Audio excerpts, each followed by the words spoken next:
O caso Celso Daniel está de volta às manchetes 17 anos depois. O ex-prefeito de Santo André, cidade do ABC Paulista, foi assassinado em 2002. Tudo isso porque o publicitário Marcos Valério, condenado no mensalão do PT, disse em depoimento à polícia de Minas Gerais que Lula é um dos mandantes do crime.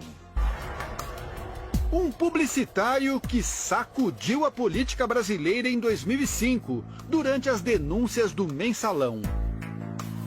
Marcos Valério foi condenado a mais de 50 anos de prisão por pagar propina a parlamentares que compunham a base de apoio do governo do ex-presidente Lula. Agora, o mesmo personagem está de volta e pode trazer mais uma peça para o Ministério Público esclarecer um crime que até hoje é controverso. O assassinato do então prefeito de Santo André, Celso Daniel.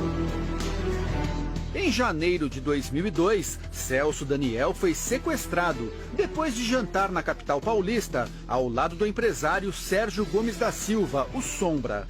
Era ele quem dirigia o carro, que foi seguido pelos bandidos. Armados, eles conseguiram levar Celso Daniel. 2 dias depois, o corpo do prefeito foi encontrado com 11 tiros, numa estrada de terra em Juquitiba, região metropolitana de São Paulo. Celso Daniel era uma figura importante no partido e seria o coordenador da campanha do PT na eleição de 2002. Na época, Sombra passou a ser o principal suspeito. Ele teria planejado o assassinato porque o prefeito queria pôr um fim no esquema de cobrança de propinas de empresas de transporte em Santo André. Sombra sempre negou o crime e morreu de câncer em 2016. A polícia concluiu a investigação como crime comum e apontou como responsável uma quadrilha da região especializada em sequestros. A família de Celso Daniel nunca acreditou nessa versão. Um crime de mando, planejado, de uma espécie de máfia que se instalou na prefeitura. E aí isso precisa ser investigado. O Ministério Público de São Paulo reabriu no ano passado a investigação sobre a morte de Celso Daniel. Os promotores nunca concordaram com a tese da polícia de que o assassinato do prefeito foi um crime comum de sequestro. Os depoimentos de Marcos Valério fazem parte dessa nova investigação, conduzida aqui por Roberto Vider Filho, promotor que atuou no caso na época. O processo corre em segredo de justiça. A Record TV teve acesso ao depoimento prestado por Marcos Valério à Polícia de Minas Gerais. Valério disse que em reunião com João Paulo Cunha, então presidente da Câmara dos Deputados, tomou conhecimento da profundidade e da extensão das ameaças ao então presidente Lula, ao ministro José Dirceu e a Gilberto Carvalho. O deputado professor Luizinho havia relatado detalhes sobre a morte de Celso Daniel e a existência de um dossiê sobre as arrecadações ilícitas que eram feitas pelo Partido dos Trabalhadores na Prefeitura de Santo André. Valério disse que, ao participar de uma reunião com Ronan Maria Pinto, Silvio Pereira e Breno Altman, Ronan deixou bem claro que não iria responder pelos fatos sozinho e que iria apontar Lula como mandante da morte do prefeito. Marcos Valério disse ainda que, após 2005, Lula indicou seu homem de confiança, Paulo Okamoto, para intermediar um diálogo e que, durante uma discussão, Okamoto o ameaçou, dizendo que havia muitas pessoas no PT que desejavam que fosse feito com ele o mesmo que fizeram com Celso Daniel. E que esse incidente deixou claro que havia um envolvimento da cúpula do PT e do presidente Lula na morte do prefeito.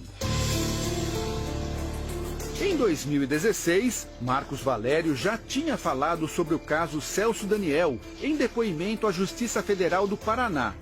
Ele revelou a conversa que teve com o então secretário-geral do PT, Silvio Pereira, a respeito da suposta chantagem que Ronan Maria Pinto estava fazendo à cúpula do PT. O termo certo é chantagem mesmo. Mas o senhor ouviu isso do senhor Silvio Pereira ou deles? Não, senhor. Ouvi do senhor Silvio Pereira, não do senhor Ronan, do senhor Silvio Pereira. E a primeira conversa dentro do Sofitel Hotel, na lanchonete do lado de fora, foi explícito isso, que os ministros José Disseu, o presidente Lula e o senhor Gilberto Carvalho estavam sendo chantageados.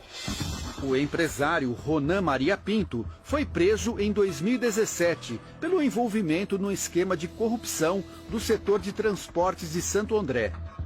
Marcos Valério falou também sobre o contrato de empréstimo assinado entre o Grupo Chaim e José Carlos Bunlai, amigo do ex-presidente Lula. O dinheiro seria para pagar Ronan Maria Pinto, que logo depois comprou o jornal Diário do Grande ABC. Valério disse que tinha medo de falar sobre o assunto por causa da periculosidade dos envolvidos no caso. Com suas palavras, o senhor foi ver quem era Ronan Maria Pinto, correto? Sim, senhor. O que aconteceu? Como é que se descobriu quem era Ronan Maria Pinto? O que o senhor fez para descobrir quem era Ronan Maria Pinto?